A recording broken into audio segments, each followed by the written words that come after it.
रीना एक बहुत ही सुंदर और सुशील लड़की थी, लेकिन उसकी एक बहुत ही बुरी आदत थी, कचरा बीनने की, जिससे उसके माता पिता काफी परेशान थे, जिस कारण उन्होंने रीना की शादी जल्दी करा दी थी। वो नसीब की तेज थी, उसे एक अच्छा और अमीर ससुराल मिल जाता है।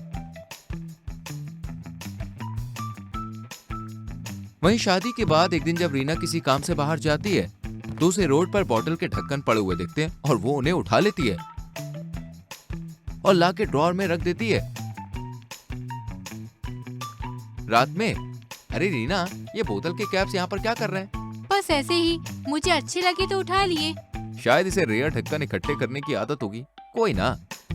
फिर सोहन सो जाता है। वहीं अगले दिन की बात है।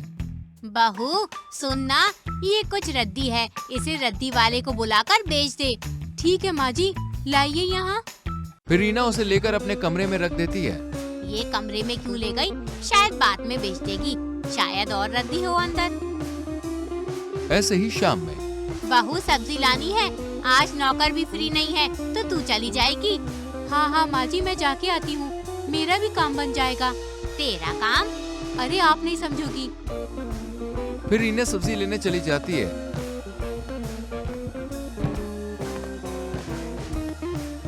वहीं वो रोड पर कचरा बीनने लगती है। उसे रोड पर जितने भी खाली बोतल, कैन और जो भी वेस्ट मटेरियल दिखता है, वो बोरी में भर कर घर ले आती है और कमरे में रख देती है।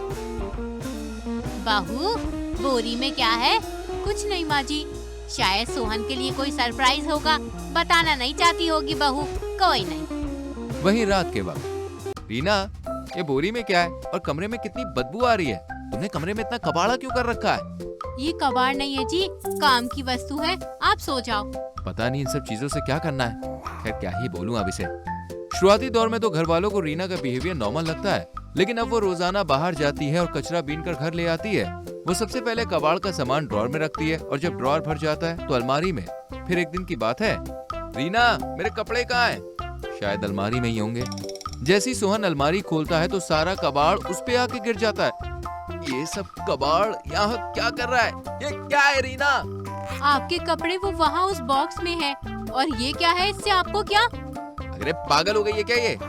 वही रीना धीरे धीरे पूरे कमरे को कबाड़ से भर देती है और कमरे में सोने तक की जगह नहीं होती, जिस कारण सोहन को हॉल में सोना पड़ता है और वो किसी की भी नहीं सुनती। घर वाले कितना भी उसे कबाड़ इकट्ठा करने से रोके, उसे कोई फर्क नहीं पड़ता। ऐसी रीना धीरे धीरे अपने कमरे के साथ साथ ससुर का कमरा, गेस्ट रूम और हॉल भी कबाड़ से भर देती है। अब घर में रहने के लिए थोड़ी भी जगह नहीं होती। बहू, अब हद हो रही है, ये सारे कबाड़ बेच दे, वरना मैं मैके भेज दूंगी। भेज दो। तभी सास रीना की माँ को कॉल करती है। सॉरी समधन जी, हमने तो इससे परेशान होके ही इसे आपके घर भेजा है। आप संभालो आपकी प्रॉब्लम। अजीब लोग हैं ये भी, अब मैं क्या करूं? झेलो मुझे। कहते हैं ना, जहाँ कबाड़ होता है वहाँ दरिद्रता होती है। ऐसे ही होता है रीना के ससुराल में भी। घर में इतनी गंदगी के कारण कहीं न कहीं घर में दरिद्रता का वास हो जाता है और सोहन का बिजनेस में बहुत लॉस भी होता है, जिस कारण उनका सब कुछ बिक जाता है और घर तक बेचने की नौबत आ जाती है। और करो कबाड़ इकट्ठा, अब भी इसे बेचने का नाम नहीं लेगी। ये लक्ष्मी नहीं कुलक्ष्मी बनकर आई है, सब लुटा दिया। इस तरह सभी उसे बहुत ताने मारते हैं। आप लोग चिंता न करो, मैं सब ठीक कर दूंगी। जिसके बाद रीना घर का पूरा कबाड़ बेच देती है। कबाड़ में ज्यादा लोहा और अन्य धातु के ही सामान थे, जिससे उन्हें करोड़ों रुपए मिलते हैं। ये लो माँ जी, इससे सारा लॉस रिकवर हो जाएगा। इतने पैसे कहाँ से आए? पूरा घर का कबाड़ बेचा है, पता है टोटल 10 टन का कबाड़ निकला, जिससे ये पैसे आ गए। अब क्या? अब तो रीना और उसका ससुराल पहले से भी ज्यादा अमीर हो जाता है। और अब रीना भी अपना खुद का कबाड़ का बिजनेस स्टार्ट करती है, जिससे अब उसके घर वालों को कोई दिक्कत नहीं थी। लेकिन बाहर करती है वो बिजनेस, घर में नहीं करती।